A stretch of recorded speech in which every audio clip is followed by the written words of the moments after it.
Morning. You're fast. I found out that we're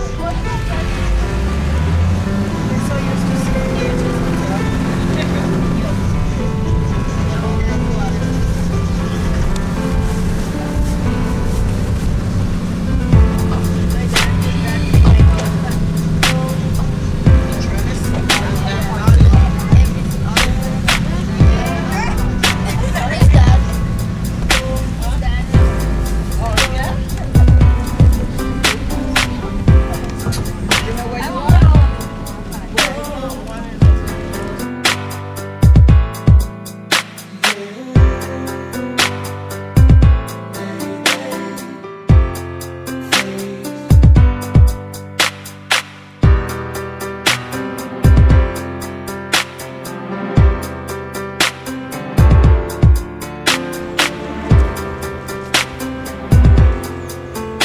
So what I'm going to do now is going to speak about all the different herbs we have on the, especially on the resort and really on that garden. Okay, everything is growing on the earth, so it's really nice and I mean, it's no problem, and you can taste every herb you can have here. You can taste it, it's no problem. The first one on that is one really important, basil. Okay, basil, we get 5 different type of basil on the resort. Okay, that is a purple basil. Okay, you get here a lemon basil. Okay, just on the other side you will have the Thai basil, and two we don't have no here. It's the normal regular basil, where we call it Italian basil, and the last one will be the cinnamon basil. Okay, 5 different basil, 5 different style. Like the purple basil, it's really used for color. Okay, it's really nice for color, because if you put the purple basil in the water, they will turn really purple. So you know, if we do sorbet, it's really interesting, and you can use that. After that, like for example here we get mint. I'm sure everybody knows mint. This one is a little bit strong because it's really small leaves, and it's really I would say tasty. Okay, same thing. Don't hesitate to taste. You will find some flavor. One that is chive. Red chives? Yeah, regular chives. The thing it's really important on the cooking, because it's really bring a lot of taste. Things as well, to make sure it's fresh, you just take one and you just break it. When you break it, you hear the noise, so that means it's really fresh. So lemongrass, it's a really interesting product, because you can use it for a lot of reasons. We can use it for the taste, and as well for the on the buffet. It can be nice if we do a bunch of it. Okay. Sorry. Yes. So.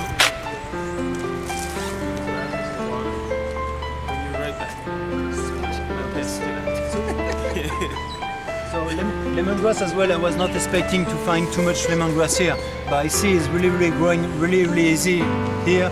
We can use as well for squid or something like that when you do stir fry and make things like that. It's really tasty. You can have a lot of flavor. Okay? So that is all about herbs. So now we go back to the main kitchen, and we go to start the presentation and working and do the meal with you. Okay?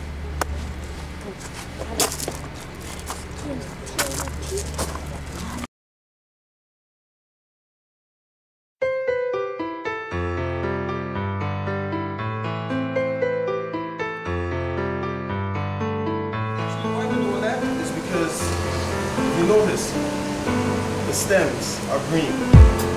They have not matured as well, but they have a strong flavor in it as well.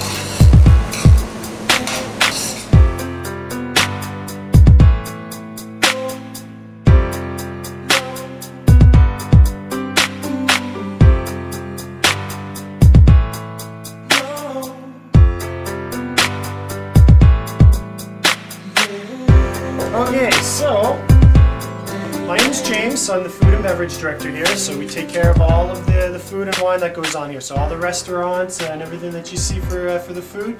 Between Chef Danielle and myself, we have a lot of fun here. So part of the fun, again, is wine. So, who here has heard of wine before? Pretty much everyone? Everyone. Who here has tried wine before? Alright. So, well, everyone knows, so what's wine? Who can tell me a little bit about wine? Can be better, yeah? That's Exactly, yeah.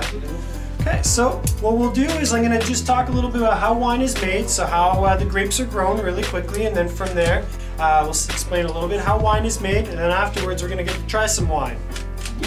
So, right before lunch, and then we'll get started. So, I want to have wine first. absolutely, everyone will get to have a little bit of wine. Can I eat wine? So, first and foremost, we're going to talk about how wine is made. So, wine is made from what kind of fruit? Grapes. Okay, so you see some little grapes in front of you, right?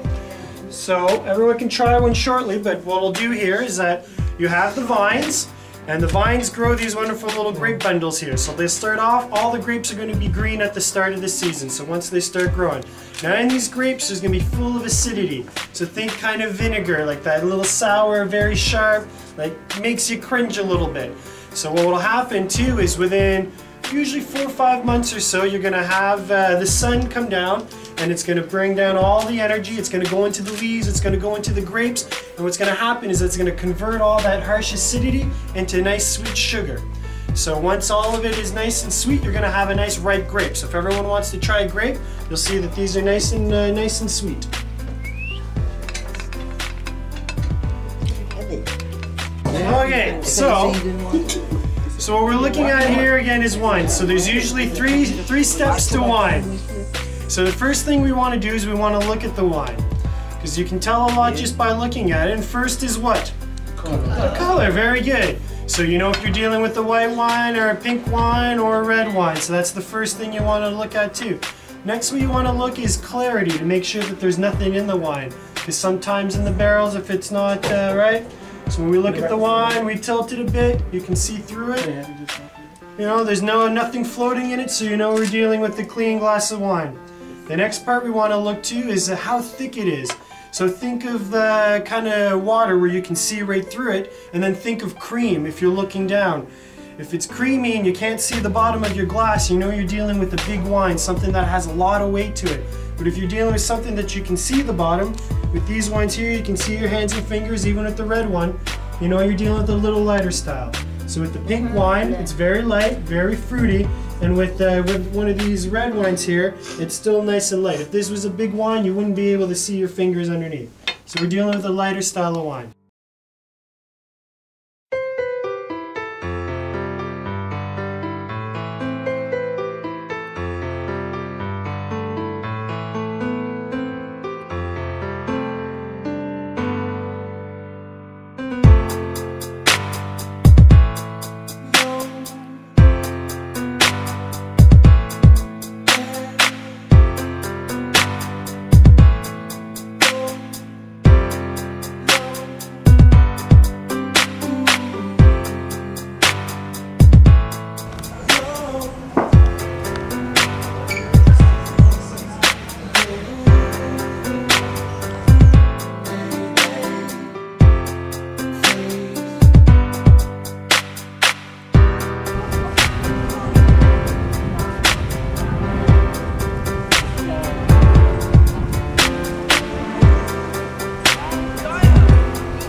I have one in my picture.